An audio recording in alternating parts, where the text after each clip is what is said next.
Betsy Ross than we've ever seen before. How much fun has it been to play this, and what did you do to get ready for her? It's a great question. What can you do to get ready? I think, as any actor would approach any role, any historical figure, you do as much research as you can, and then you step into Sleepy Hollow and you realize that it's all worthless. They're going to create the character they want to create, and she's definitely far from a woman sitting in a rocking chair stitching a flag. It's hard to even imagine. Although somehow they definitely made that work by last night's episode. It totally became believable that Betsy was doing that. But it's one of the joys of being on Sleepy Hollow, It's really fun to research, and then you wonder where you can apply it. Well, when you got the part of Betsy Ross, were you itching to do the flag scene? Sure, but I knew it was coming. I knew they had to at some point, so I was kind of, waiting for the big reveal myself, which was only maybe 2 days before the episode. I mean, that's how it works on TV. You don't really know how or when. If you saw how many emails I've sent to Raven going, okay, just tell me a little bit. What?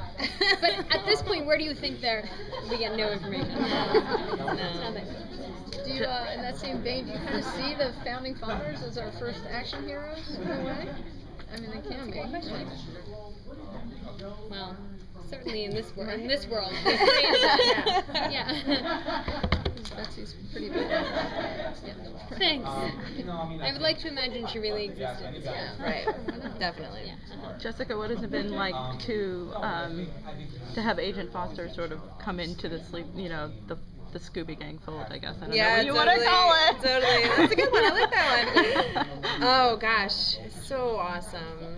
So I've learned so much, and it's just been so exciting.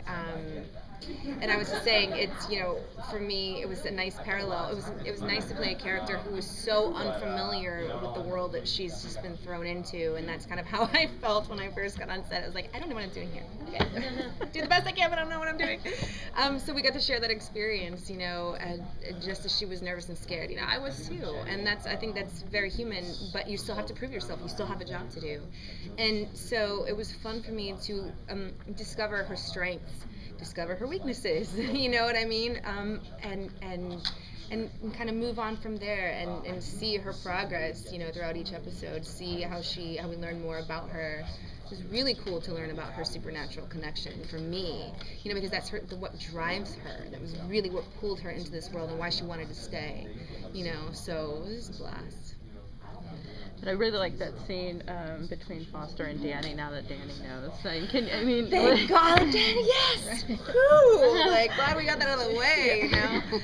That was it was a really cool scene to play, actually, because it's like finally when you're like, okay, here it is then. It's that release and that reveal. So that was really fun. Do we see more of that in the next couple of episodes? What, Sophie? Just sort of and Danny? Yeah, being, kind of schooling him a little bit. I think it's nice. She's like, now that I know the ropes, you know what I mean? And she's not the new kid anymore.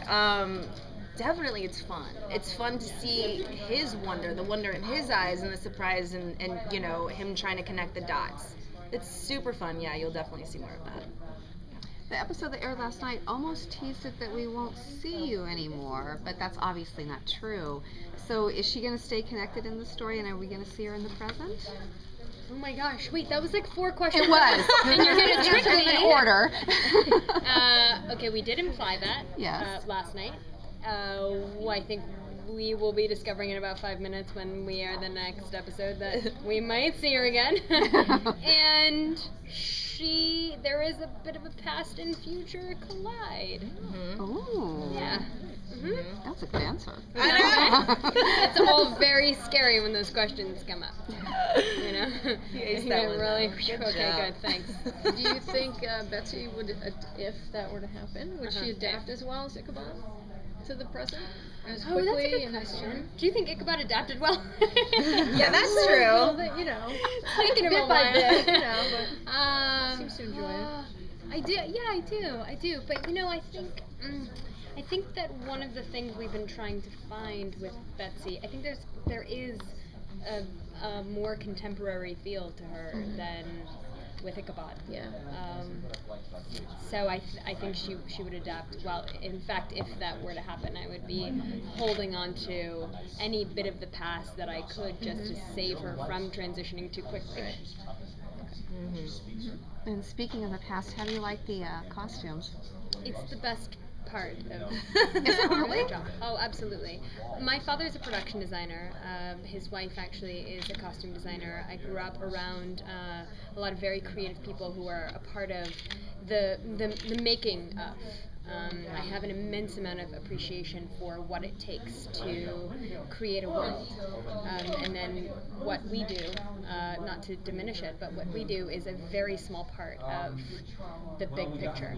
And watching these costumes, watching these people help me create this character, it's mind-blowing. I mean, it's literally 2 weeks, if not more, to make each costume of Betsy, maybe 3 weeks. And I go in for multiple fittings. I've never had a job like this where sometimes I get called in a couple times a week to try on the same dress again and again and again because it's tailored literally down to, I mean, no pressure, girls. You can't gain a pound or lose a pound, and it's tailored exactly.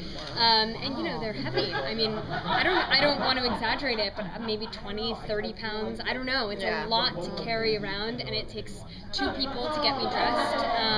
It's a lot of work. Yeah, there's a 30-minute padding time just to put my clothing on, which is wild, but totally necessary. There's 10 layers that go into And it. Betsy's not like a character that just stands around. She's actually doing action. By the way, thank you for saying that. Any scenes I've done that required action in any way, one actually in a big episode that was, the scene was cut out, which was unfortunate because we shot it for probably 11 hours. This huge sword fighting sequence and climbing, fighting me and a 250-pound man who's 6'5", and I did it all in Betsy's wardrobe.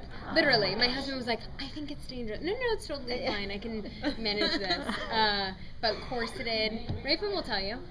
Sword fighting in a corset, I did it. I mean, we've done it. We've done that. Yeah, very authentic. Thank you. Thank you.